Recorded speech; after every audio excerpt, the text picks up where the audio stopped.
আজি মেকআপ এটা আছে মোৰ নিজৰ ঠাইত মানে তিতাবৰত। এইফালে পাপাই মোক থ'বলৈ বুলি আহিছে।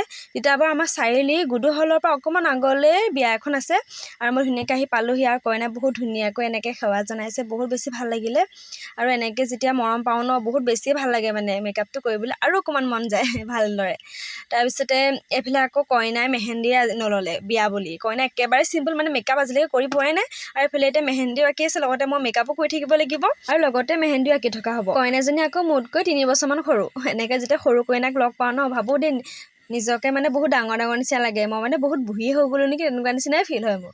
আৰু এইফালে মেকআপ কৰা বস্তুখিনি মই ধুনীয়াকৈ উলিয়াই লৈছোঁ আৰু ভণ্টিজনীয়ে বৰ ধুনীয়াকৈ চাই আছে। আৰু মই বোলো নাই প্ৰথমতে হেয়াৰ ষ্টাইলটো কৰি লওঁ, তেতিয়া বোলো অকণমান মানে পাছত মানে হেয়াৰ ষ্টাইলটো বহুত লৰালিও হৈ যায়। বোলো প্ৰথমতে ক্ৰীম পিংটো কৰিম বুলি ধুনীয়াকৈ মই লৈ লৈছোঁ আৰু কইনাক ধুনীয়াকৈ মেকআপ কৰিলোঁ। আৰু মেকআপ কৰি থাকোঁতে ভিডিঅ' কৰিবলৈ একদম পাহৰি থাকোঁ নহয়। মই মানে মেকআপত পূৰা ফ'কাছটো দিওঁ নাই, ভয় লাগি থাকে অকণমান। তো সেইকাৰণে মানে একেবাৰে লাষ্টত আপোনালোকক দেখাই দিছোঁ। আৰু লাইট মোৰ ওচৰত নাই, মানে ৰিং লাইট এটা আছিলে সৰু, কিন্তু বেয়া হৈ থাকিলে কাৰণে মই ডাঙৰ ৰিং লাইট কিনা হোৱা নাই। আৰু এইফালে খাবলৈ বুলি আহিছোঁ, যিহেতু বহুত বেছি ভোক লাগি আছিলে বোলো ধুনীয়াকৈ খাই মেলি লওঁ।